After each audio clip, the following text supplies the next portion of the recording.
friends, welcome back to the Infinite Library, and today I'm wearing something typically seasonal because it is December, and we're going to be doing the final Goodreads Choice Awards project video this month, and it's going to be a big one because I'm not just doing 2 genres. Because we had an odd number of genres, I'm doing 3 genres.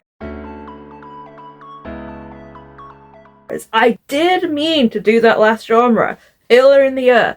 Didn't happen. So, we're going to be reading, in total, 9 books in this video. I'm really hoping I'll enjoy all of them. I am anxious about at least one of the genres, but the other 2 genres are much more in my wheelhouse. So, the genres that we're going to be doing in this video are romance. Not typically my genre, as we know, but I've actually had not too bad of a time with a couple of romance books I have read so far in this challenge. I really enjoy Check and Mate, back for the YA fiction, so I'm kind of hoping I will enjoy some of the ones in this one, and they are high rated books, so we'll see. I'm also going to be reading Sci-Fi, so without further ado, let's go choose the books. So, we're going to begin with having a look at the sci-fi, which obviously is the genre that I'm more interested in. But I've read, I think, 1 or 2 of these already. I've obviously read The Winner in the Lies of Puppets. Loved it, gave it 5 stars. So let's have a look at the other ones.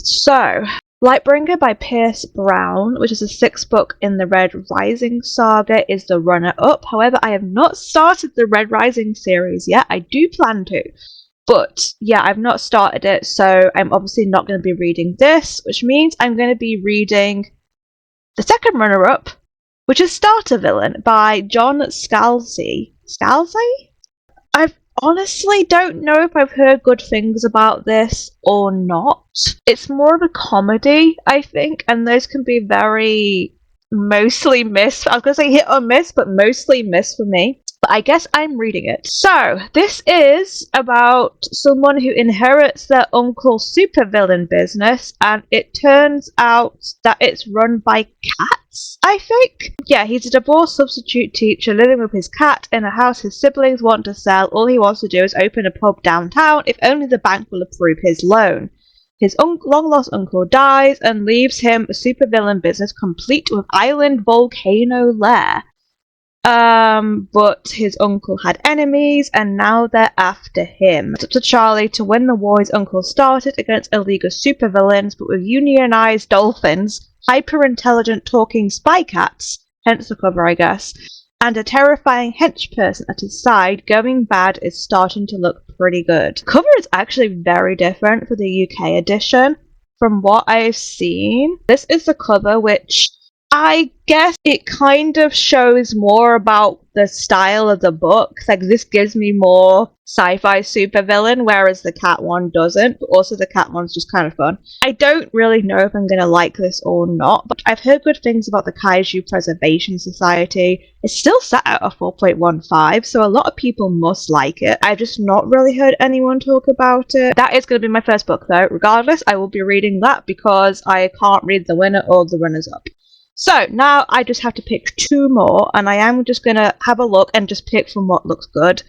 Honestly, from this list, there's a couple that I have in mind. I have already read Translation State by Anne Leckie. Didn't really enjoy that one, unfortunately. It was a free. I soft DNF'd Bridge. I actually do want to go back to Bridge at some point because I found it quite interesting what I read of it. It was one of the authors who was going to be at an event I was going to, and I just had too many books to get to. And I started this and I liked it, but it kind of was going in like a lot of stuff about drugs. And I just didn't know if I really wanted to get more into that. So I did put it aside, but it is something I would like to go back to. So that could be an option. There's a couple here that I am interested in reading. The rest, I just don't know about. System Collapse is the 7th book in the Murderbot Diaries, so I won't be reading that because I've only read the first book in the Murderbot Diaries. But I think everything else is not a sequel. So, let's get some tabs open and have a look at what our options are. I honestly, Chain Gang All-Stars is one I really want to read. So, I feel like that might be one of them, to be honest. Children of Memory is also a sequel, so I won't be reading that. I did actually start Children of Time book, and I soft DNF'd it because I wasn't vibing with it at the time. I keep my exoskeletons myself, I've heard really good things about as well. I actually owned some Desperate Glory because I think that was like an Illumicrate box. So I think everything else is a standalone. Let's have a look at them all. So, The Marriage Act by John Mars. It is the near future. A right-wing government believes it has answered society's ills. The sanctity of marriage actively encourages marriage as the norm, punishing those who choose to remain single. But four couples are about to discover just how impossible the relationships can be when the government is monitoring every aspect of our personal lives. I'm honestly not really interested in evil government books. So I think that might actually just take out a whole lot of books from this category. To me, those read more thriller, which is actually tagged higher as thriller than it is sci-fi. And I would like to read something that is much more on the actual sci-fi bent than something that's just kind of critiquing the government or what-ifing if this happened in the world. For something that's really interesting, then I will still go for that, but like, this one doesn't interest me, so we're not going over this one. Chain Gang All-Stars. This was also in debut novel, and it is about women gladiators who basically fight for their freedom within a depraved private prison system not so far removed from America's own. So this is kind of like a take on America, I suppose, but it's a lot more of a sci-fi thing, and honestly, it just sounds really fun. It's about these two people that go against each other. They were also their lovers, I think, their teammates and fan favourites, and yeah,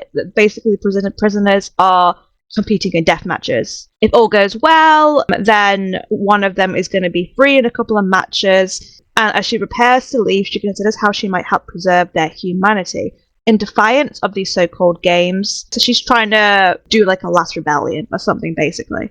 And it sounds really interesting. So I think I probably am going to pick this one. I am super interested in this one. The Light Pirates. Set in the near future, we are following someone called Wanda, a luminous child born out of a devastating hurricane. This is quite funny considering I'm watching Agatha all along right now. A hurricane basically happens, hits this family in the southeast, boys go missing, the father goes out to search his children, left alone his wife gives birth to Wanda, and then it's basically just seeing her growing up and how the world is changing, I guess. People who stay behind in a place abandoned by civilization. It sounds okay, but it's not really yelling at me. The Ferryman. This one does sound interesting, actually. This is about a group of survivors on a hidden island utopia where the truth isn't what it seems. I think this is like a take on The Tempest, from what I remember. So the place is the place is called Prospera, so yeah, Tempest.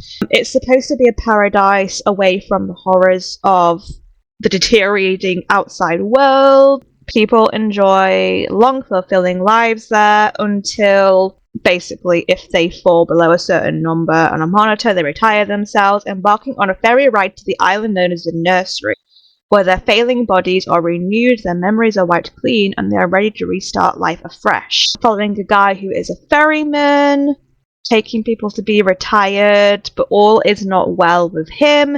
He's been dreaming, which apparently is supposed to be impossible, and his own monitor thing has been dropping fast, and then he gets asked to retire his own father. Does sound interesting. I'm going to keep that as an option. Future by Naomi Alderman. A woman called Martha flees her father's isolated compound, ends up working for a powerful social media mogul. She left a cult, but it sounds like she's basically joined another one. And apparently all these like warnings of the apocalypse that her father used to preach about are coming true. Then we're also following someone called Lizen in Singapore, another woman, an internet famous survivalist who is fleeing an assassin, and some AI appears basically to like help her out of it, which I assume is probably from her company because it's like an AI sort of company. Sounds like it could be okay. I'm not massively gripped to some good ideas, but I don't know if I'm vibing.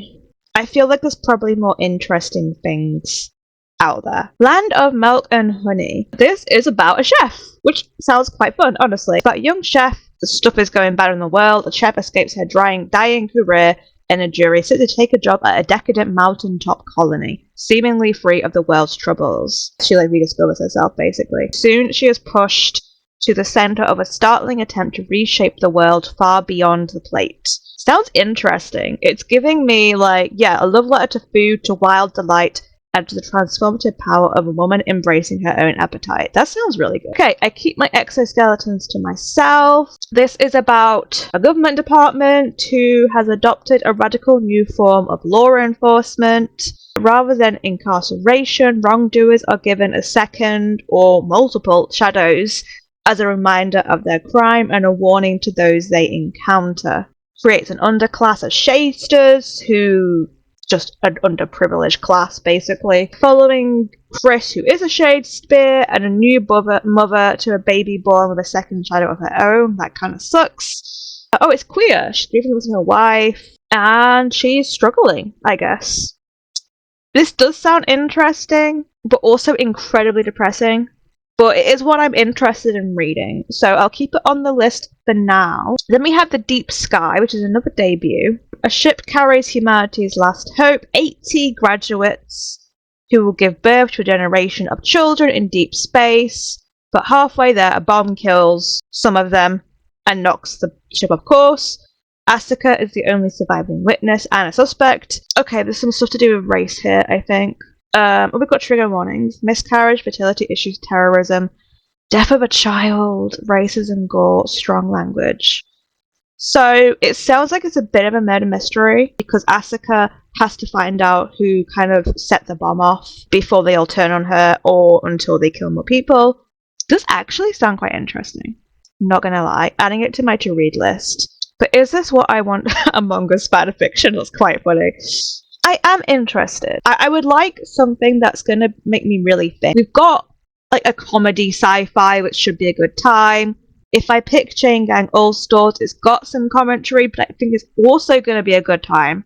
So I would like something that's a little bit more on the heavier philosophical side, or something that I think is just going to have amazing world building, which I don't know that's giving me. I mean, it sounds like it could be quite heavy, but heavy in a way that I don't know if I want to read right now. I'll keep it as an option for now. And yeah, The Deep Sky sounds like a good time, but so do the other two. So I don't know. I think I should probably pick something that's a bit heavier. Bridge, this is the one about a girl who is grieving her mother, and she ends up finding this weird object, I think, in her mum's freezer, and it's called a dream worm. And it's supposed to be able to open doors to realities and to other versions of herself. It does sound interesting. It's like a time travel parallel worlds kind of thing.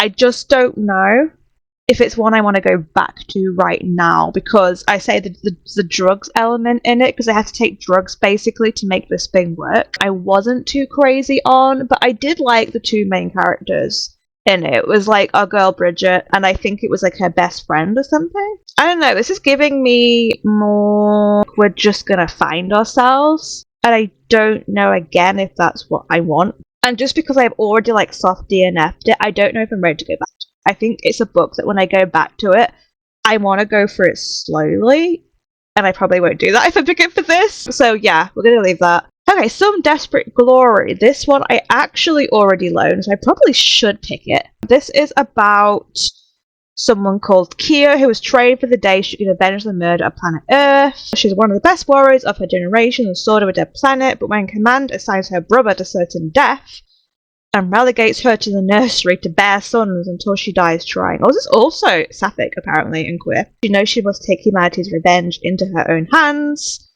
So, along her brother's brilliant but seditious friend and a lonely captive alien, she escapes from everything she's ever known into a universe far more complicated than she was taught and far more wondrous than she could have imagined. Oh, this is also a debut novel. Wait, have I read Emily Tash before? I think I have. Silver in the Wood. I didn't love it, and because I only gave that a 3 star, I think that's enough for me to veto this for now. I will read this at some point. I have like this cover, which is very ugly. I much prefer the original cover. Because I didn't really enjoy her other book, I'm not going to risk it for this. Okay, next, The Deluge. It's a climate change book. A masterful American epic. Governments mired in gridlock as an ecological crisis looms. In 2013, a scientist receives a death threat. His fate will become bound to a stunning cast of characters, and it's all about their intertwined odysseys. I don't really care, not gonna lie. This is one I also want to read, however. Jimbot Ashantiport. This is one of the first ones we've had that is like a full sci-fi world rather than This Is Earth, but slightly different. So I might put it on purely for that reason. It's about a place called Shantiport, supposed to be a gateway to the stars, but the city is sinking, and its rulers aren't helping anyone but themselves. We're following Lena, who is a daughter of failed revolutionaries, who wants to save her people, and her brother, who is a small monkey bot, who very much would like to leave, but loves his family. When a tech billionaire coerces Lena into retrieving a powerful artifact, rumored to be able to reshape reality, forces from before their time begin coalescing around the siblings. Oh, the ability to grant free wishes. Okay, this is kind of like... I see the monkey thing is giving me the monkey paw a little bit here. I am intrigued by this. Its ratings are not as high as some of the others, but I really would like to read something that has a proper sci-fi world, because I feel like there's so few on this list. So we'll keep it as an option. But The Great Transition... This is another climate change one. In the near future, humanity hasn't avoided the worst of climate changes, but when it seems it can't get worse, remarkably, the planet is saved, and they're able to rebuild a society. This is called The Great Transition. We're following a girl called Emmy, who was born post-transition. Her parents both suffered a sacrifice, but now their marriage is deteriorating. And then her mother goes missing. This just honestly sounds like a family drama, which I would be interested in, but like I said, I would like something a little bit more out there. Okay, the last book then is Ascension, which is also one I want to read. This has got a horror bent to it, which I do like. So this is a mind-bending speculative thriller about a mountain that just appears in the middle of the Pacific Ocean and a group of scientists that look into it, I guess. No one knows where it's shown up. The higher Harold's team ascends, the less things make sense. Time moves differently, turning minutes into hours, hours into days. Stuff gets weird, there's weird creatures. This actually does sound really interesting. It's giving me Annihilation. Framed by the discovery of Harold Tudmore's unsent letters to his family. That doesn't bode well. I am really interested in this one though, not gonna lie. Ooh, 2 people only voted at 3 stars though. Quite torn. Let's go have a look and let's take out the ones that I'm maybe not as interested in. I do like the idea of the ferryman, but not as much as the others, so we'll veto that. The chef one sounds good. This is the one about the shadows. I do want to read it, but maybe not as much as the others right now. Ooh, this is rough. I do really want to read Chain Gang All Stars, but I want to read all of these. Maybe I'll just get them all and read the first chapter and see which one works for me. Because I am so torn between Land of Milk and Honey, Ginbot, and Ascension. Now this one is like medium length. This one's actually not too long. And this one, oh, this one's short. Okay, none of them are that long. Chain King Stars is fairly long. It's like almost 400 pages, I think. Yeah, I think I'm gonna maybe hold the copies of those 3 and just try the first chapter out and see what I'm vibing with, and I'll go with that. I do want to go with Chain Gang All Stars, unless I read a chapter and I'm like, I hate this, and then I will pick one of the others. So yeah, I guess that's what we're going with. We're going to read the John Scoutsy one, we're going to read Chain Gang All Stars, and I will read one of these 3. So, we're going to very quickly pick the romance, because I actually did record this originally, and I don't know what happened to it. It just vanished into the ether. I'm actually now so deep into this project, I've read 2 of the 3 romance. So there's really no point in me going through all the romance deeply, really, because I already know what I'm reading. So I'm just going to tell you which ones I'm going to be reading or have already read, and give you the cliff notes and why I didn't pick the other ones. So, I did indeed pick the winner, Happy Place, and Love Theoretically, which is the 2nd place. and I picked the 7-Year Slip for my final one. I've heard really good things about the 7-Year Slip. It's got like a supernatural twist to it, which I quite like. I like the little fantasy twist. It's basically about this like apartment that the main girl moves into, and it has a time slip thing going on in it, so that it also goes back into 7 years in the past. So she meets a guy there who stayed there 7 years ago when she was away on holiday. It's about those two meeting up again, and like, can they make a relationship work despite the 7-year gap? That is the extra one that I picked out of preference. Just to give you a quick summary of what the other two are about, Happy Place by Emily Henry was the winner, and this is a contemporary fiction about, they were a couple, they broke up like 6 months prior to the start of this book, Harriet and Wynne. Every year they all go away to like this place together, her and her friends, and this is the first time that they've gone since the breakup, and no one knows. And because of certain events, they basically decide to pretend they are still together because they don't want to ruin the holiday, and then tell them afterwards that they've actually been broke up. So I assume it's just going to go into like second chance romance kind of thing, really. It doesn't massively appeal to me, if I'm being honest, but it was the winner, so I'm going to read it. The runner-up was Live Theoretically by Ali Hazelwood. I've also read Ali Hazelwood before, back in the YA fiction, and I quite liked it. So this one is another contemporary romance, and it is about a physicist called Elsie. She is a adjunct professor, which unfortunately doesn't pay much, so she spends her free time being paid to act as a fake girlfriend for people. However, it all kind of goes a bit wrong when she basically is found out by the older brother of one of her clients, and it turns out he is a rival of hers while she's trying to get a job at MIT. So it's like a enemies to lovers kind of thing. So the other books then, so we had Abby Jimenez, Yours Truly. I think I vetoed this one because it's the second book in a series, so I wasn't going to read that. Things We Hide from the Light is also the second book in a series. Then we had Romantic Comedy, where I don't remember what it's about. It's about a comedy writer who meets a handsome pop star. So yeah, they hit it off. And I guess it's just about how they aren't really the people that should be dating, I guess. Final Offer by Lauren Asher is the third book in a series that I'm really not interested in either, so I obviously wasn't going to pick that one. King of Pride is another sequel. The Right Move is another sequel. There are so many sequels in there. Wildfire is another sequel. I feel like they could be a standalone, to be honest. Like, some of these probably could be standalones, but I would always rather start a series at the entry point because you often get like spoilers and stuff. Like, I know technically Love Theoretically does like have a cameo from another couple in the books that Ali writes, but it is not like an outright sequel. Then Meet Me at the Lake.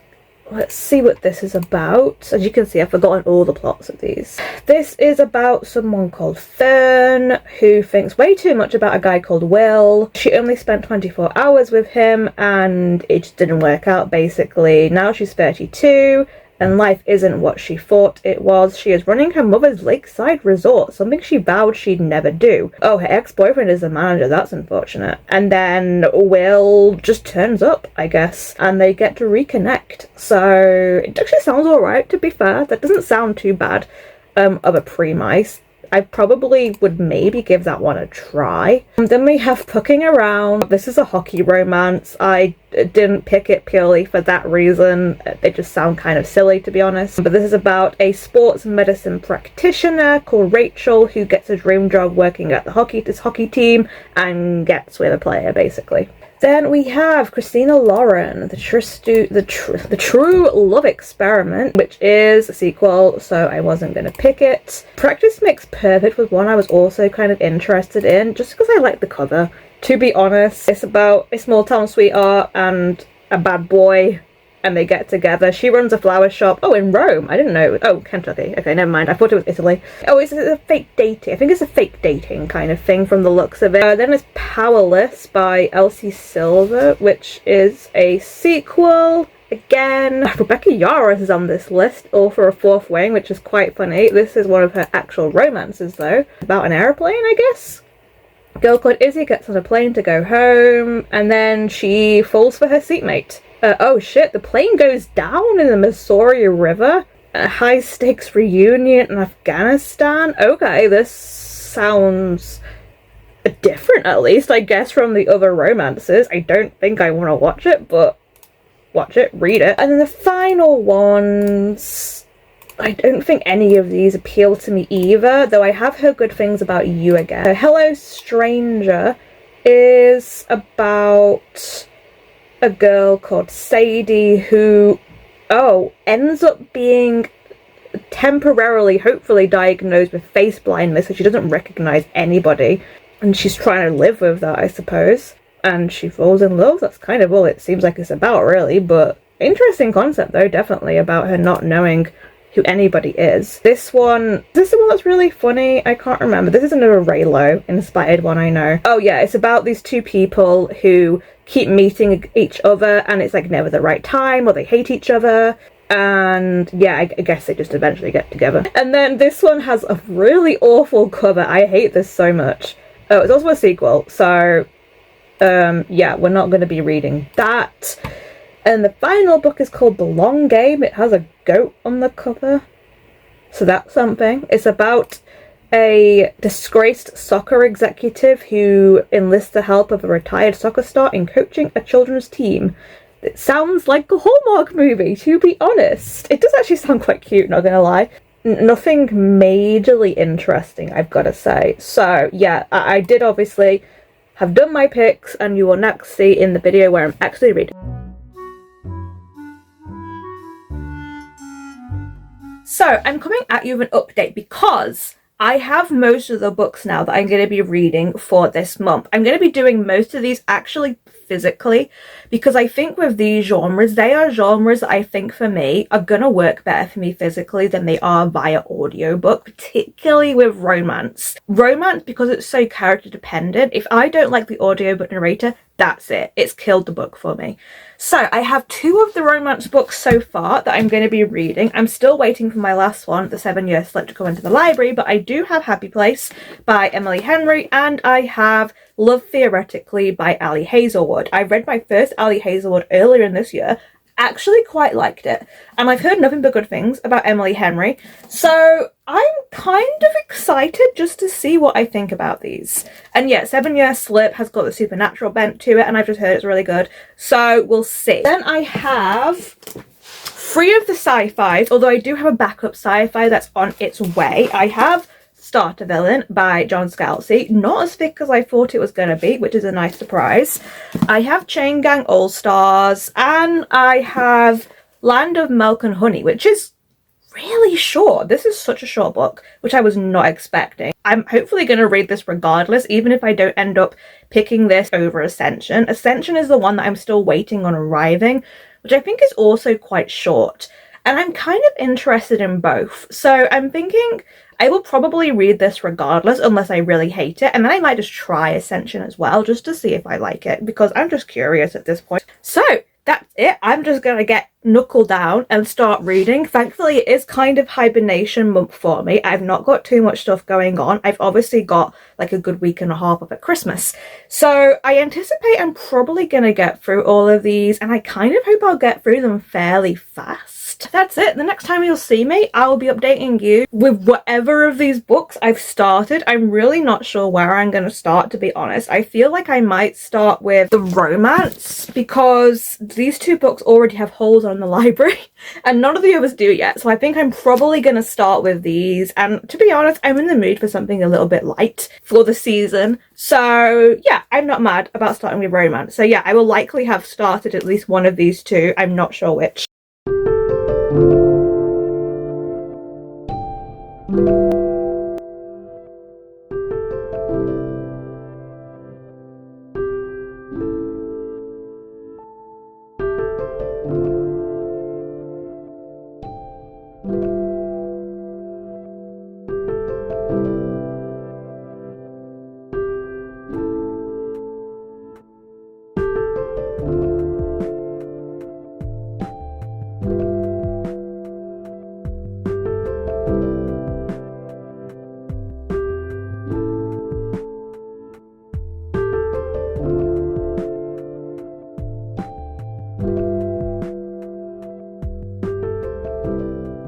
Alright, enjoy me looking kind of sweaty and gross because I've just got back from being outdoors, But I am over halfway through the 7-year slip at the moment. I'm listening to it by audiobook just because the book is not coming into the library. It's taking so long.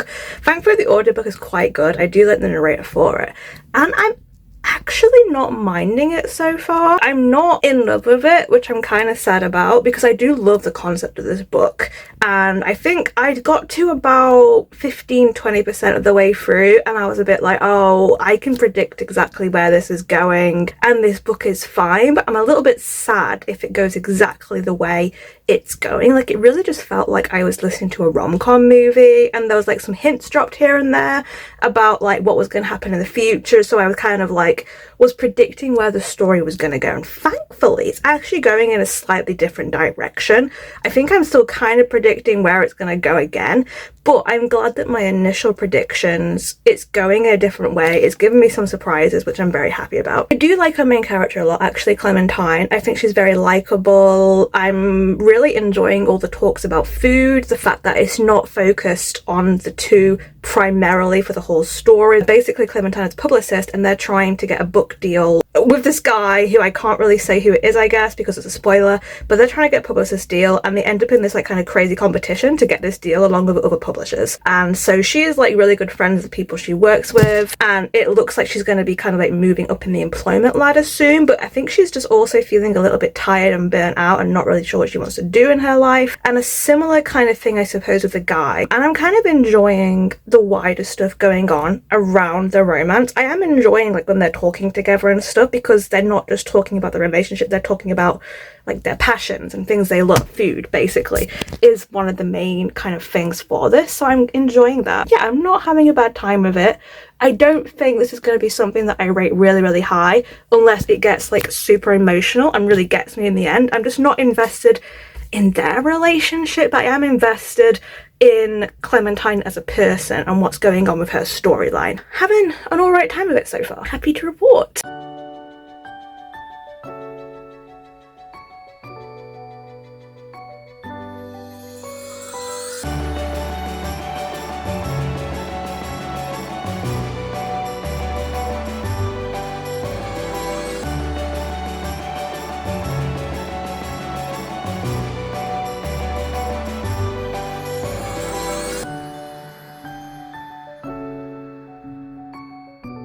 Hello, yet another update. I actually forgot to really do a check-in for this whilst I was reading it, but I have now finished the 7-year slip. I read fully via audiobook, quite liked the audiobook for it, and this one surprised me. I've got to say, I very much went into this kind of predicting what the whole storyline was going to be from like the first 2 or 3 chapters or so, and I was pleasantly surprised that it didn't go exactly the way I thought it was going to. It was a lot more about how people change over time. And yeah, I'm really glad it wasn't as like predictable Hallmark as I thought it was. I really enjoyed all the kind of self-reflection stuff. I enjoyed all the food talk that they had. I really liked all the side characters as well. I don't think it's one that would necessarily like really stick with me. Everyone has said how emotional it is. It didn't make me cry.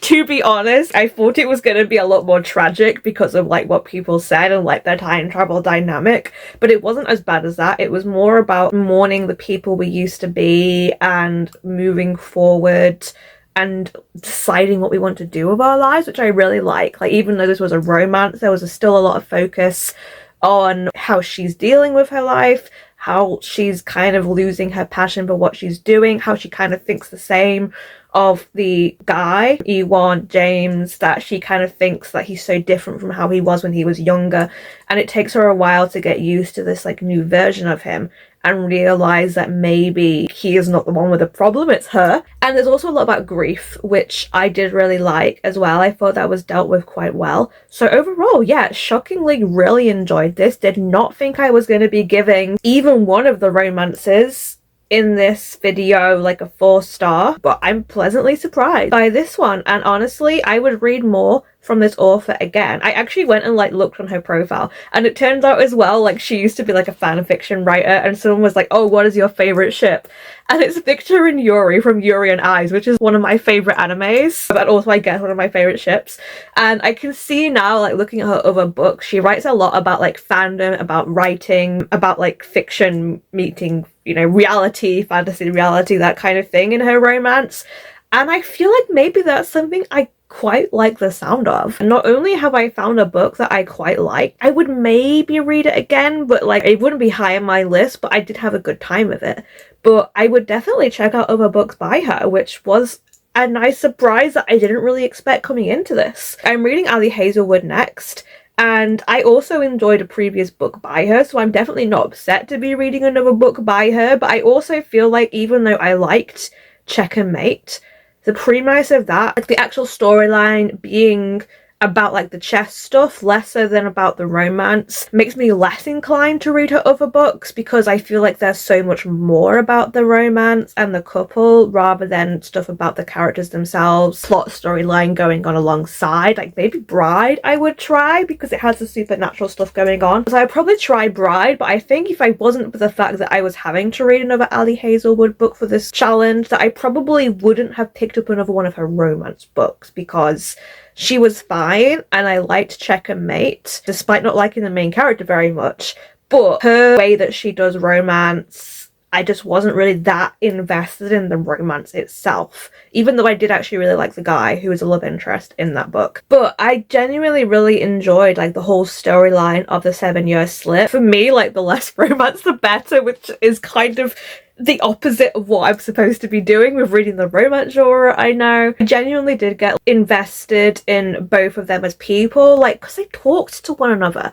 And I feel like I don't necessarily see that very often when it's all this insta-lovey kind of stuff. And like, obviously this was kind of insta-lovey in a way because like they connected so quickly. And for her, even though 7 years had passed for him, 7 years hadn't really passed for her. So even though this did have like the insta-love kind of trope, I really enjoyed how much the two spoke with one another. Anything that were people talking about their passions in life, I really enjoy. Like I enjoyed that in The Phoenix Keeper as well, where she genuinely like loved her job. I like that kind of thing. Like I like characters to be loving what they're doing in lives and to talk about it and that kind of thing. Like I think it's just so much more interesting than, I don't know, whatever else they talk about, how hot they each are, I don't know. So yeah, I was really pleasantly surprised by this book. I don't know, it may end up being my favourite, I'm really not sure. I obviously still have, as well as Love Theoretically, I have the winner, Happy Place, and I don't know, everyone says that Emily Henry is amazing, so I'm really hoping that I like this. I don't know, it's got the fake dating trope. It's obviously also got a lot about friendship as well, because it's going to be a friendship group, so I think that is probably going to be good for me, because I like that there's like a group of people rather than just the two people.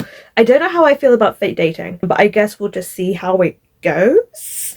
I don't know. But she's also another author that writes an awful lot about people in careers and people who are like into books and writing and reading and that kind of thing, which I do like in my books. So I guess we'll see. I don't actually know what these two people do for a living. No, it doesn't say. It just says that these two people, Harriet and Wynne, used to be the perfect couple, and every year they take a holiday from their lives to drink far too much wine with their favourite people in the world, but they broke up 6 months ago and don't want to tell anybody about it. The cottage that they usually go for is for sale, so they're going there for like one last hurrah, and they don't want to like ruin it by saying to their friends that they're not together anymore, so they pretend to still be together, and I assume they fall together again. Basically, is kind of how I assume it's going to go. It's very thick as well. So I hope there will be some interesting antics in that one, alongside the we're falling in love again kind of thing. Like at least this is an established relationship as well, I think, which I think I will like, because it's not about people getting to know each other for the first time. It's people that genuinely do know one another. And I feel like if they had a breakup and they're still both willing to pretend that they're in a relationship for the sake of their friends, and it means that one, friendship obviously means a lot to them, and that they probably either were friends previously or could be friends again. Obviously they're going to fall in love again because that's a romance book, but it makes me think that they could still kind of get on quite well as friends and have that kind of dynamic as well, rather than it being they hate each other kind of dynamic. We'll see, I guess. But anyway, I've gone into a whole tangent here. As I said before, romance is not my genre. I don't really know what type of romance I like still. I may have to do like a video in the future where I'm trying to find what romance tropes I like read a whole bunch of romance that I think may be ones that I like, with tropes that I like. I'm still just figuring it out, but I've read more like romantasy and romance that I have liked this year, which is kind of a surprise. So I'm certainly not going to be in my romance area, but maybe I'm like, would be okay reading some occasionally. I don't know. We'll find out. Anyway, sorry, this was supposed to have been a review of The 7-Year Slip. Would actually recommend it for sure, even if you're not super into romance, because I had a quite good time with it. I guess the next time I check in, I'll have read some of Love Theoretically. Hello, if I look very Christmassy, it's because we are hosting a little Christmas get-together today with some friends. It's going to be a lot of fun. We're going to eat a lot. We're going to play board games. Probably lots of Mario Party, so I'm very excited. But I do have a whole load of book updates to give you, so I thought I would do them now. I have started the second romance of this video, Love Theoretically. I don't have very long to read this either because it has a bunch of reserves on it, so I've got to read it quite speedily. I'm really not that far at all in at the moment though. I'm like on chapter 3. And honestly, it's fine so far. I can't say I'm like really in love with the characters or anything just yet, but it is one of the more interesting premises, I think, of the Ali Hazelwood books.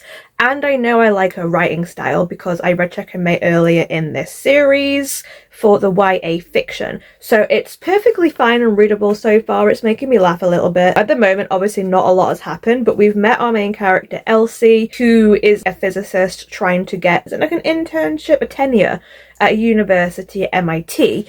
And she also, because apparently it doesn't pay very well for her current job, she kind of does this fake girlfriend thing on the side. It's not like prostitution or anything like that, because I really wasn't sure, but apparently she just acts like a girlfriend for them at social events for people and they pay her money for it. So it turns out she had a long-term one with this guy, and his brother is this guy here, and he's always been kind of sus at her. And then I gather it turns out that he is also one of the people who is going to decide if she gets tenure against somebody else. So she meets him now, and obviously she's had this whole fake thing with his family, like pretending to date his brother, who they really get on really well. And she pretended that she's a librarian and kind of dumb, and now she's obviously finding out she's a theoretical physicist. Also, they apparently have opposing viewpoints of how they view science is very different. He's an experimentalist, she's a theorist, so they basically have opposite viewpoints, and he had disgraced her mentor previously. So there's going to be a lot of awkward tension with that. She's not going to want him to reveal she's a fake girlfriend while she's trying to get this tenure, I assume. So it's fine so far. I've not got to the point where they properly like are going to deal with this yet. She's just met him and been like, oh shit, it's him. What am I going to do? Nothing else to report. I will probably check in even when I'm further in or when I finish, but it's fine. I don't think it's going to blow me away, quite honestly, but I also don't think it's going to be a read that really upsets me either. So yeah, that's what I've got so far on this one.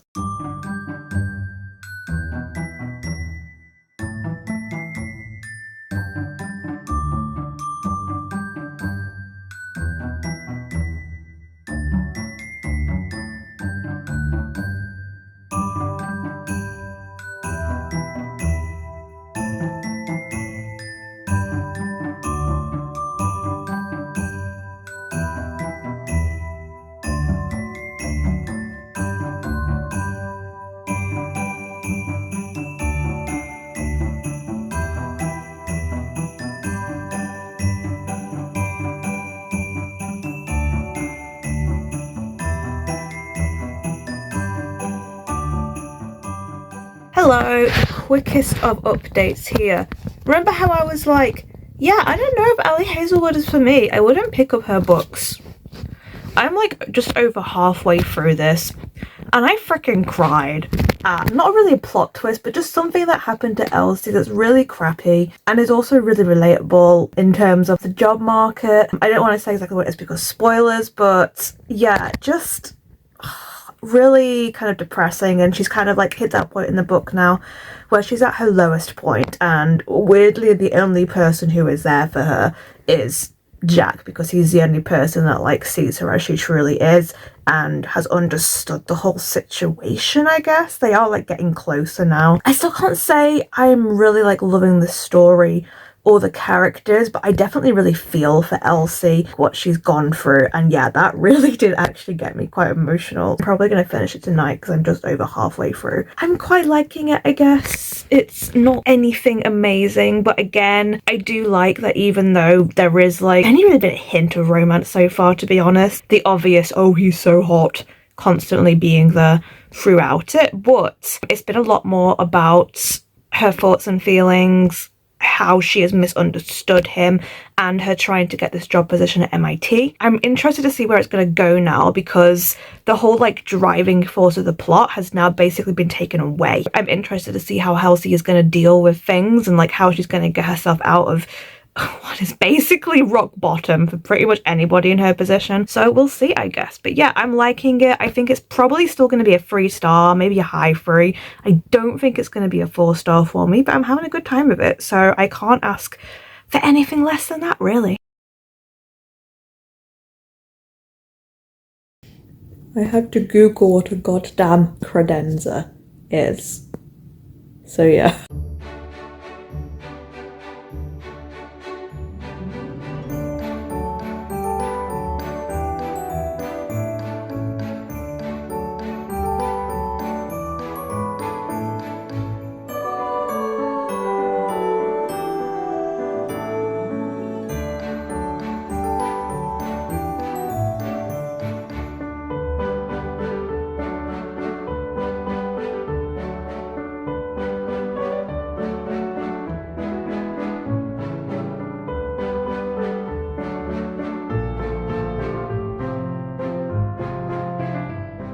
Hello, update time, because I have finished Love Theoretically and I quite liked it, which is kind of a surprise for me, not gonna lie. I mean, I obviously did really like the other Ali Hazelwood book that I read earlier this month for YA fiction, which was Check and Mate, but I kind of just wondered if it might have been a fluke or something, but I guess I just had to admit to myself that I like Ali Hazelwood.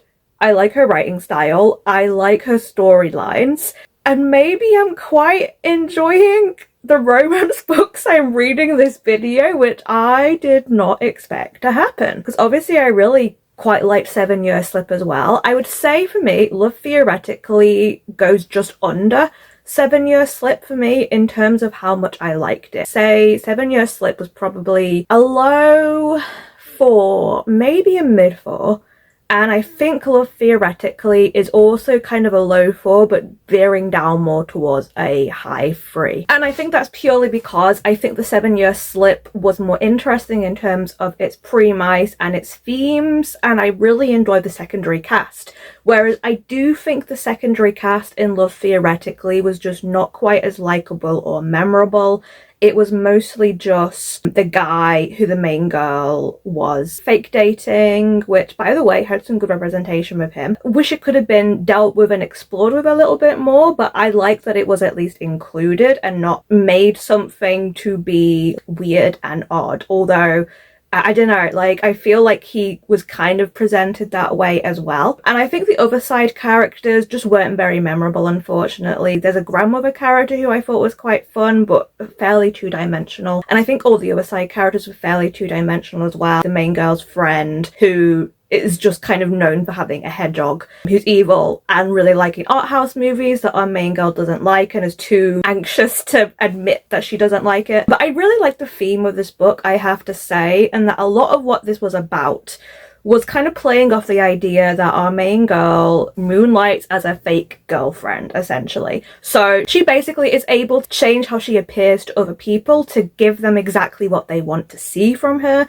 So she rarely is able actually to say what her own wants and needs are, and that was a lot to do with the relationship that she had with the guy, was that he was getting her to admit and be comfortable with saying what things she likes and dislikes, because before she was always just automatically not wanting to upset people, so she would just kind of like pretend she liked the same things that those people like, crack the right kind of jokes to be accepted, say the right kind of things, and she was basically just molding herself into whatever the person wanted to see her as to be a likable person, essentially. And I really enjoyed that her story arc was about her starting to let go of that, about her learning to vocalize her own wants and needs. Ironically, something I struggle with as well, so that was kind of funny for me to kind of see that be such a focus point. And it felt really good, I guess, to see the main girl like actually being able able to be herself, be more independent, and take steps that was going to be best for her, as opposed to just not wanting to upset people. I thought the whole fake dating thing at the beginning like seems like kind of a silly throwaway plot line, but actually is quite like embedded in how she is and her personality,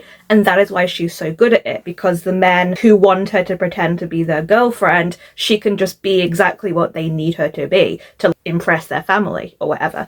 So yeah, I really quite like that. I did like the guy for the most part. This book definitely fell into the whole trope that I do find kind of annoying, where I think this had this in the other Ali Hazelwood book as well. It's not really an annoying trope, but it did this in Check and Mate as well, where it kind of ends up being through the course of the relationship, the main girl is called out for her issues and then has to try and fix them, which is fine, I guess, as a character arc, but when it's happened the second time in a row, I don't know, like it's also happened in the 7-Year Slip, in that through the course of the story, because it's supposed to be kind of like enemies to lovers. I mean, he never really hated her, but she hated him for what she thought was justifiable reasons until she found out the truth of things. But a lot of what both of those two books was about how the main character has these negative preconceptions of the other person, and then realizing that in fact they are the ones who are in the wrong, and having to come to terms with that,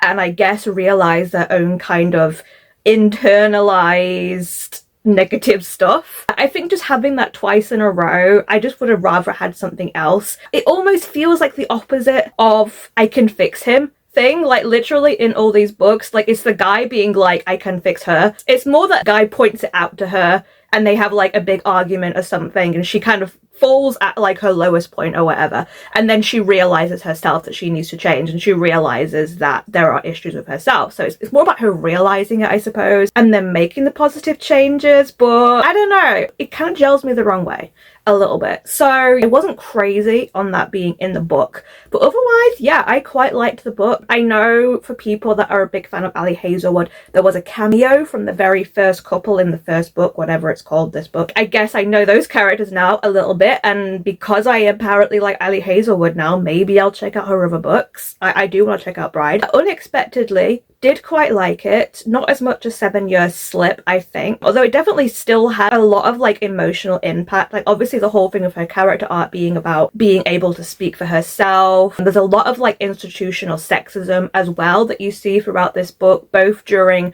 her applying for the job at MIT and it just in general, to be honest. Like stuff that happens in the past like has repercussions, and a lot of it's to do with institutional sexism, about women working in science and STEM, that kind of thing. Women in, yeah, very male dominated places. So there was a lot to say about that. And there was also the whole thing that actually really did get me emotional, which was her really struggling to find a job and then not getting the job, basically, which really got me. So yeah, overall quite liked it. I guess I'm now moving on to Happy Place by Emily Henry, although I may just change it up and do one of the sci-fi first instead. I don't know, I'm kind of still in the mood to be reading something that's like sweet and soft. I don't know if it's just that I read these romances and I was in the right mindset, but yeah, it's really funny because I always joke and laugh and say, oh, romance is not for me. I'm very like, just hate the romance books, and I really enjoyed all of these. So I have to eat my words and admit to myself that maybe occasionally I will read some romance books and not hate them. We'll see. So yeah, that's the update, I guess. I will check in again once I have started reading either the next romance, or the last romance it will be, or sci-fi. So yep, see you then.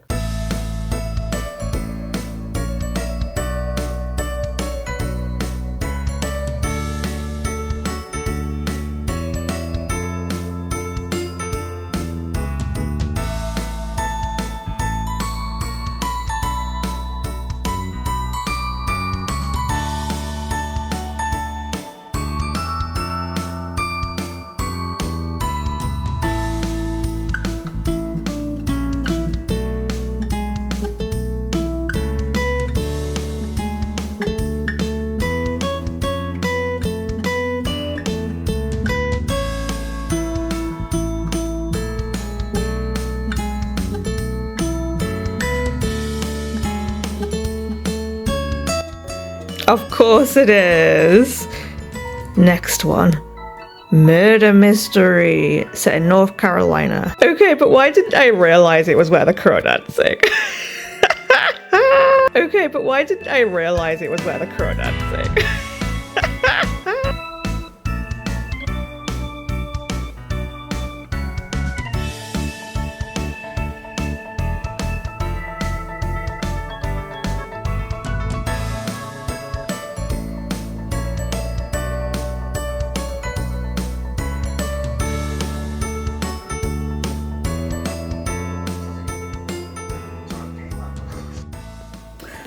Hello, so I figured I should probably give you an update on Chain Gang All Stars because I have now started it. I'm not massively far in, just a couple of chapters, but I've got to say, the audiobook is really good for this. I read the first chapter physically and I had the audiobook as well, so I thought I'd just try out the audiobook and I have just loved it. Such a good audiobook. It's really solid, really good actors. Yeah, I'm enjoying it so far. It was still just kind of getting to know everybody at the moment, but I'm enjoying the writing, I'm enjoying the world. It's got some really good commentary so far on the criminal justice system, on reality TV, on how we treat people, that kind of thing. So yeah, I'm having a good time with this so far. So I have to update you on Chain Gang All Stars before I get too much further in. I am like at the halfway point at the moment and I'm really liking this. I'm kind of going back and forth between the physical book and the audiobook. I'm loving the audiobook, but there are definitely parts I have to kind of follow along with in the book. There's a lot of instances where, for example, it'll like break up suddenly with some footnotes and it'll change voice actor at that point. This is a multicast audio, by the way, and it doesn't tell you who is speaking half of the time throughout the chapters, so I find the audiobook really useful for this to get an idea of who the character is, unless we're in like the main parts of the two women, which is mostly through Loretta Furwar's point of view. We do not always know who is talking. So the audiobook is really handy for that, but there are definitely parts where I like to follow along in the book. And yeah, overall, I'm really having a good time with this. There is so much good things that it's saying about the justice system, about how people treat people who are criminals, about how people are criminalized, about how people are in prison, about things like entertainment and corporate greed. Really, really good. This really is scary in a kind of way in that you could almost see how this could happen. Essentially, the whole idea is that it's only America, because of course it is. They have basically legalized what they call hard action sports, and it is a way for them to sort of still do the death penalty, but to market it as entertainment. Essentially, you probably already have in the synopsis, but basically all these people who are part of the chain gang are split into different links, and then they're pitted against one another in death matches. And that is how they are getting away with like legalizing the death of the inmates, because they're being killed as part of these death matches, which are making the companies, the media, a lot of money. So there is like a resistance brewing through this, mostly outside of the actual chain gangs. We're seeing things like certain reporters, resistance groups who are trying to fight back against this. And we're seeing a lot of different points of view, which I'm really liking. So the whole reason why the inmates are willing to do this essentially is that for every win, they kind of like get better understanding. So they earn things called BP, which I think is blood points. For every like fight they win, essentially, they get like benefits. So they'll get like extra food, better weapons. And eventually the whole thing, which is what is happening with Loretta at the moment, she is maybe a few weeks out from being freed. So she has like done enough, climbed all the way to the top, and if she like wins 2 more fights, I think, then she's actually going to be freed. There's stuff going on though as well, like there's a lot of like secrets being kept between Loretta and between her lover Hurricane Stax. Stax is like another woman who is in there, and she is kind of seen as like someone that like spread peace and love a little bit amongst them all, but Loretta is currently keeping a secret that she knows the rules are changing and that the two of them are likely going to have to be pitted against one another.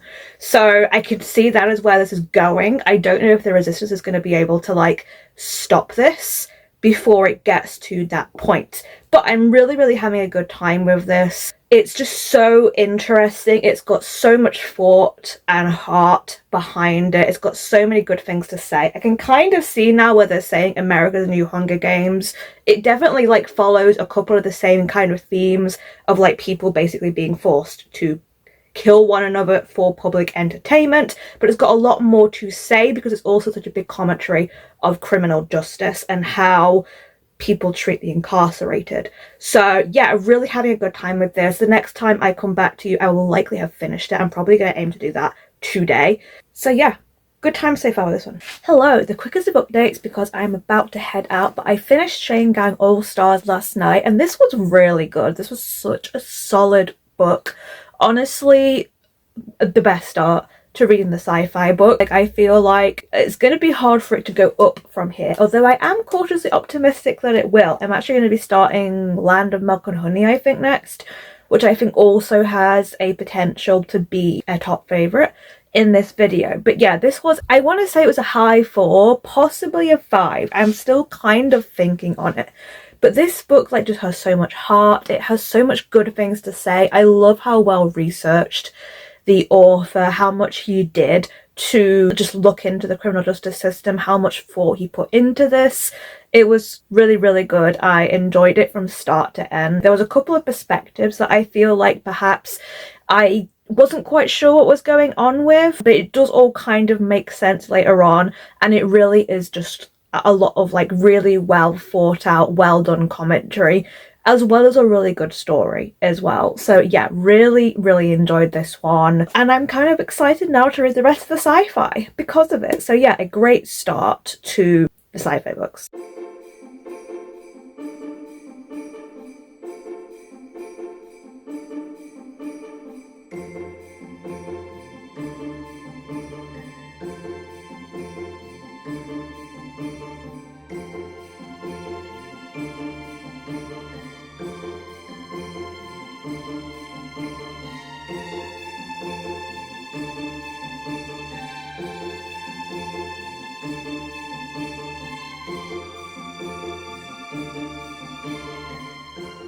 So another quick update. I took Land of Milk and Honey with me when I went out today to go visit a friend. We were in like a little cafe and I got there early on purpose so I could just sit and chill and read a little bit, which was really nice. Something I want to do more of, to be honest, because we have so many nice cafes around where I live and I should just do that more. But as you can see, I'm like halfway through or so of this book and I'm quite enjoying it, but it's also very weird.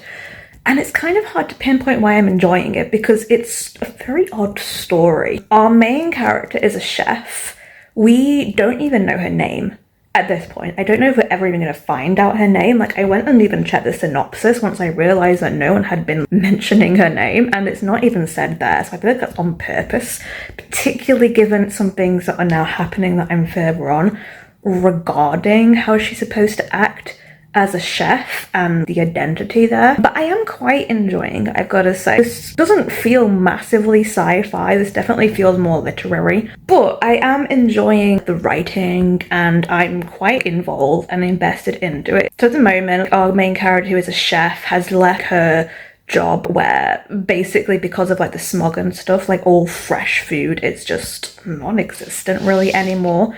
There's this like fake flour made out of mung beans. Everything is kind of grey and tasteless, and at her job they're basically just like, yeah, pesto doesn't exist anymore, so you're gonna have to figure out a way to mimic pesto for the restaurant. And at this point she is just desperate to have like real food again, like fresh food, like something green, something citrus, you know, fruit, vegetables, that kind of thing, because it just doesn't exist anymore. And this is really interesting reading because again, it kind of feels like something that could so easily happen. Like, it's almost scary. You hear about food shortages, and so again, this feels like this could be a real life scenario, and it's really scary in that sense of how real this could be, and especially having gone through a pandemic as well. Like, this is kind of almost a similar thing, except that it's food that's been affected rather than people's health although obviously people's health is going to be affected. So many animals have already died because there is nothing for them to eat. So she goes and takes this job at this like prestigious restaurant on this mountain in Italy.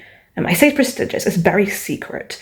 And that is because they're doing all these like laboratory experiments, and she has to make these meals full of all these like really extravagant ingredients. And there's this whole thing about how it's almost a waste in how she's making these meals. Like, she can't eat anything herself because any food is making her queasy. And these meals are really just like political shows for these people that her employer wants to make like deals with. And they're like not really enjoying the food. A lot of the food is going to waste. Like, she's having to prep for these meals and having to throw the food out. And it feels very weird because it feels like what she's doing is supposed to be a good thing and she's not really feeling that. But she is getting really involved in what is happening with the employer and what he's doing and with her daughter. And I'm intrigued to see where it's going because it feels like it could get really weird. This is kind of reminding me of Rouge, or of what I kind of thought Rouge was going to be like. But yeah, it's very strange so far, and I am liking it, but it's definitely an uncomfortable, weird reading experience.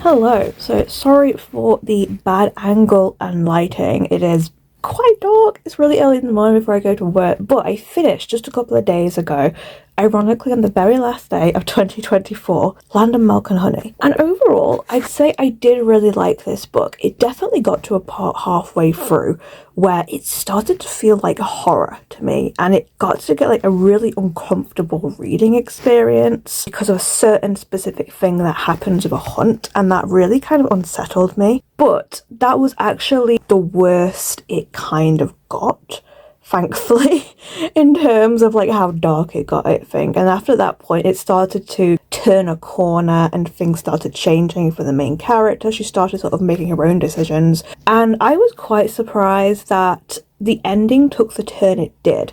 And I've definitely seen people saying they don't like how this ending is optimistic and maybe not realistic. But I actually really liked this ending because I felt this book kind of got quite dark and depressing towards the middle point.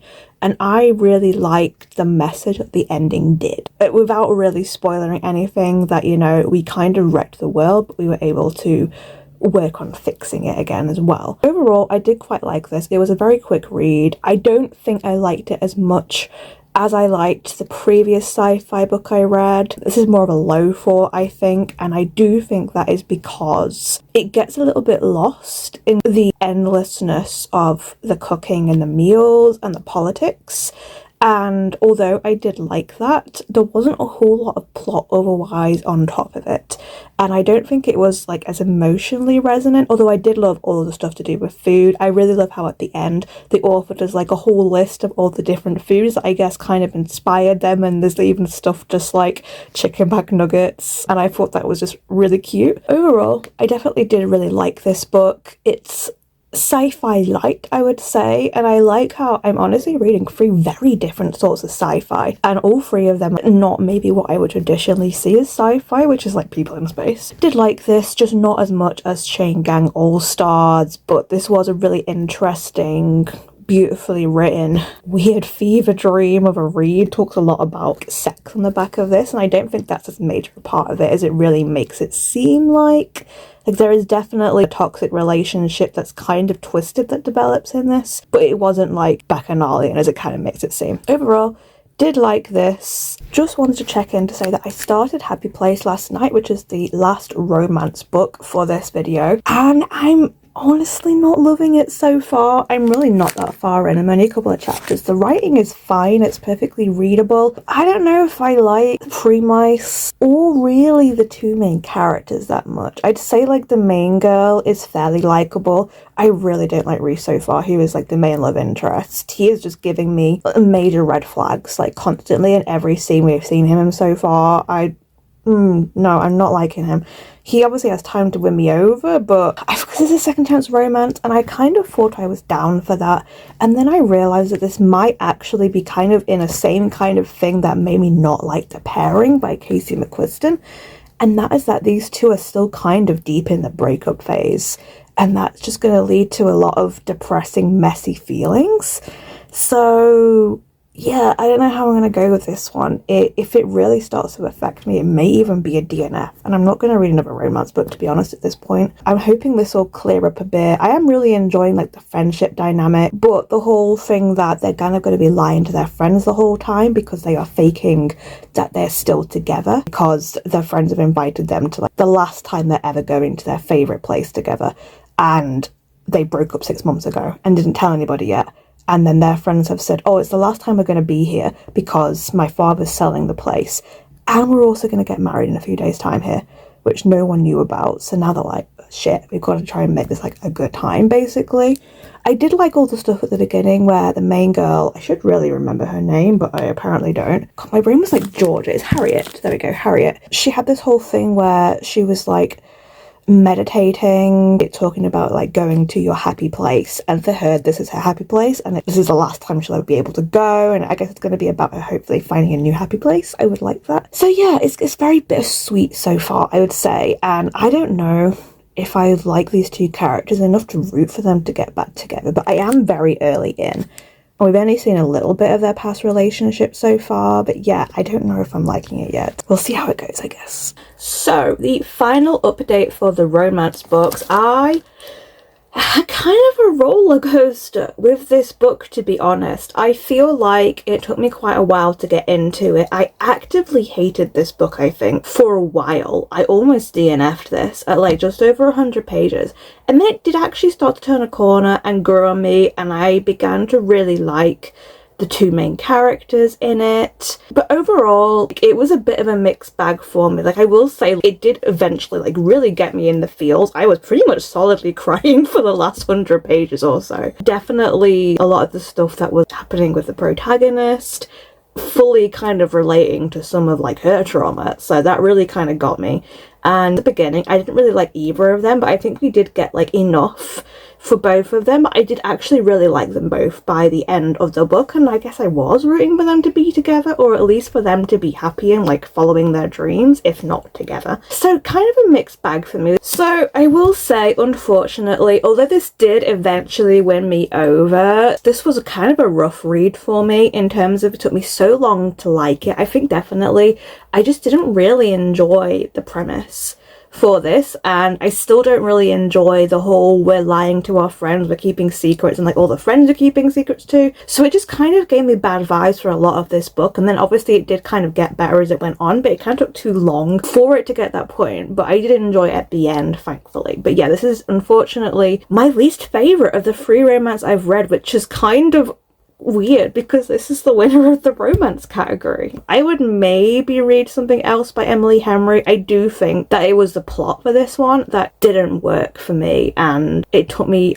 quite a while to like the main characters. Definitely some issues, I think, with characterization for me, and I don't think I ever really loved all the side characters that much either. I liked the message behind what was happening with all the side characters, and like how so much of the book is about your friendship changing over time, and because you're never the same people because things change. I liked that message, but I don't know if I necessarily liked the friends that much. So yeah, I think unfortunately this does mean I have to put this as my lowest position for romance, which is kind of a sharp mid-3, I say I would give it, which does mean we have then at the bottom place we have Happy Place by Emily Henry. In second we have Love Theoretically by Ali Hazelwood, and then just knocking Ali Hazelwood for first place, it was very tight actually, is The 7-Year Slip by Ashley Poston. I think for me, I liked the characters just a little bit more, and I loved all like the passion and the supernatural element to it kind of tipped the edge for me, fully theoretically. But I also feel like I cried at all 3 of these books, so that's something I'm learning about myself, is that romance apparently makes me cry. As much as I try not to emotionally connect with these books, apparently they do get me. So there we go, that is my results for the romance. I have one more sci-fi left to read, which is the John Scalzi one. I've forgotten what it's called, but this book, so I'm going to be starting that soon. And yeah, we'll see, because obviously at the moment I already have a 5-star in sci-fi, which none of the romances were. You know, I had 2 4s and a 3, and so far I have a 5 and a 4 for sci-fi, so this all really depends on how this John Scalzi one is. So until the next update, I guess then. Oh, and just to finish off the romance thing, I figure I should just look back at the romance category again and see if there's any other books in there that maybe I would give a try. I feel like it's going to be a no, to be honest. Oh, Wildfire does still intrigue me. I'm kind of intrigued by the whole series, not going to lie. Practice Makes Perfect, kind of, but I don't know, we've had like the fake dating things already, and I don't know if I really like that much. No, nothing else here really appeals to me that much, unfortunately. I think I probably did pick the ones that I think would have worked the best for me. Obviously Happy Place didn't really work that well, but it wasn't bad. But it's probably one I wouldn't have picked either, so if I hadn't have been the winner. Hello, an update, because I am reading finally the last sci-fi book for this challenge. It's quite short, I've got to say. It's only about 250 pages. I started it last night and I'm already about 9 pages in. And I'd say this is a very easy read. It's very comedic, which I knew going in this was like a humour kind of book. Compared to the other 2 though, I just don't think it's going to be that deep. At least so far, it's really not that deep. So I'm having a good time with it, but do I think it's going to leave as big an impression as the other 2 books are? At this point, no. So far, our main character, whose name I've forgotten, Charlie, I want to say, is that his name? So it's told in first person.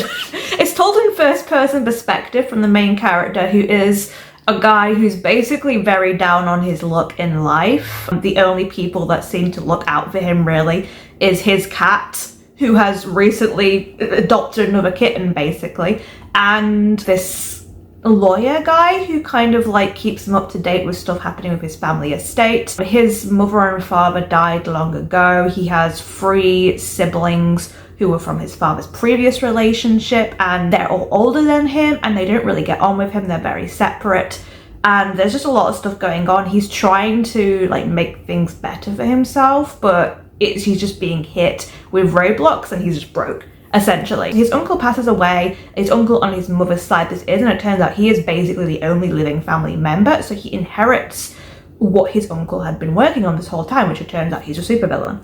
So there's a whole thing with like, oh, the cats are really spies and they can talk. There's dolphins that want to unionize. I've literally only got to the point now where he's gotten to like his supervillain lair. He's just being given the briefing essentially by HR about what it is to be a supervillain, and he hasn't really had any thought as such yet about what he thinks about this. Like, it's all very much play for laughs so far. He's kind of been given no other option other than to do this, because all these other supervillain families are after him now because he has taken on the hat of his uncle essentially, and he's just very like lost and not even sure what he's supposed to be doing. So it's fine, but I'm honestly not getting a lot of direction with this plot so far. I'm not seeing where there's going to be like an overall plot, unless this whole book is just going to be him sort of fending off attempts from different supervillains to kill him and to learn how to be a supervillain. So it's fine. I'm having a good time with it. It's making me laugh, but it's just not the kind of depth that the other 2 books have, unfortunately. It's just a fun little book, and I can see how it's very accessible to people because it's very light sci-fi as well. Again, this is not a space sci-fi. This is very much grounded in the real world, just with like we've modified animals to work for us. But yeah, it's fine so far. I'm probably going to finish it quite fast. If I had to say, I'm guessing it's gonna be around a 3 rating. Unless it gets really good and really fun, it might bring it up to a 4, but right now it's just fine. So I accidentally deleted my update, which finished off my whole sci-fi section, giving you my final review of Start a Villain, and my final ranking for the sci-fi genre. So this is actually just going to be a very quick update where I do that. Probably my thoughts on Starter Villain are not going to be as good as they were in that deleted video because they were a lot fresher then, and it is now 2 weeks later, but I'll do my best. But first, I have book mail and a very exciting pre-order has come in, so I'm going to open it with you now. See what it is? Yes, it is the third and I believe final book in the Emily Wilde series, Emily Wilde's Compendium of Lost Tales, which I am very excited for. This is such a nice cover. This is definitely a case of I prefer the UK covers to the American covers. We have really pretty covers for this one. Looks about the same length as the others. It's about 350 pages.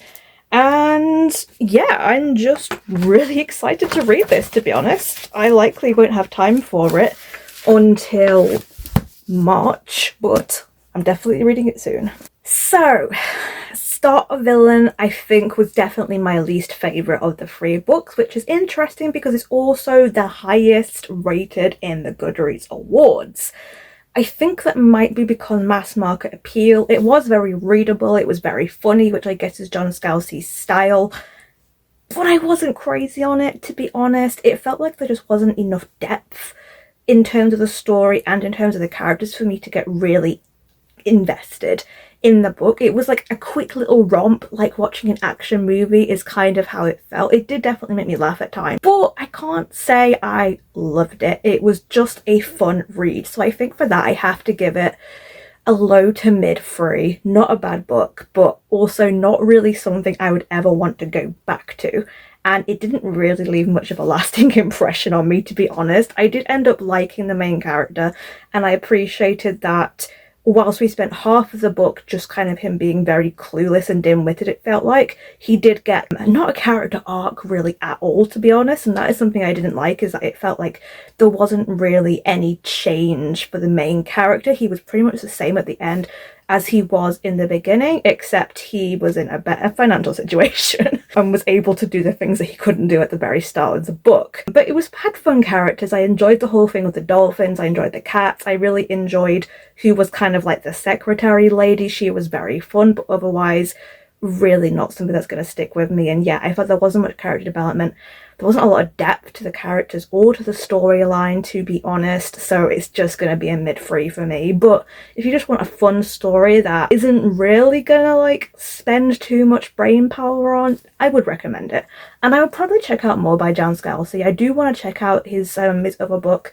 I think it's called the Kaiju Preservation Society, because I've heard really good things about that one, and I'm wondering if it does some of the things I felt was lacking from Starter Villain in terms of it having more depth. So that does mean that in terms of the sci-fi books, I have read 5 of the books from the Goodreads sci-fi genre, because I've already previously read 2 books. I've read The Winner and I've read Translation State. So I think I have to put Starter Villain at the very bottom. It just wasn't enough for me to really love it. It was just kind of fine. Then I would put, I think, Translation State for me. I had mixed feelings about Translation State, but I think I gave it a high 3 overall, and a lot of the people in my book club book really enjoyed this and are now reading more of the series, and I think I liked it enough that I would check out more books in the Ancillary Justice series. And I definitely enjoyed a lot of the stuff it had to say about gender in that book, and the overall storyline was interesting. I just wasn't as into it as I could have been, so I think that comes in at the 4th spot. Then I'm gonna have to put Land of Milk and Honey. Did really enjoy it, but it's a low 4, I think, for me. It definitely did not lose me, but it didn't really go where I expected it to go, and it was a little too uncomfortable at times for it to be a book that I think I would revisit, really. But it was overall a really interesting book. And then we have the last 2. So we do have my most successful book in this video, which is Chain Gang All Stars, and we have The Winner in the Lies of Puppets. This is tough because I gave In the Lies of Puppets 5 stars, and I gave Chain Gang All Stars technically a very high 4, but it almost feels like it is a 5 star, to be honest. So they're almost neck and neck, I want to say. I think because I did rate In the Lies of Puppets a 5, I am going to put that at the top spot, but Chain Gang All Stars is like pretty close after it. So that is the final ranking for the sci-fi. A bit of a mixed bag, I would say. Start a Villain really taking the average down for me, unfortunately. There are other books though in the Goodreads sci-fi category that I would be interested in reading. I want to say definitely like the Ferryman one. There was a John Mars book that was quite interesting. Some of the ones that like literally at the very bottom of the bracket, I want to say, actually were really interesting to me as well.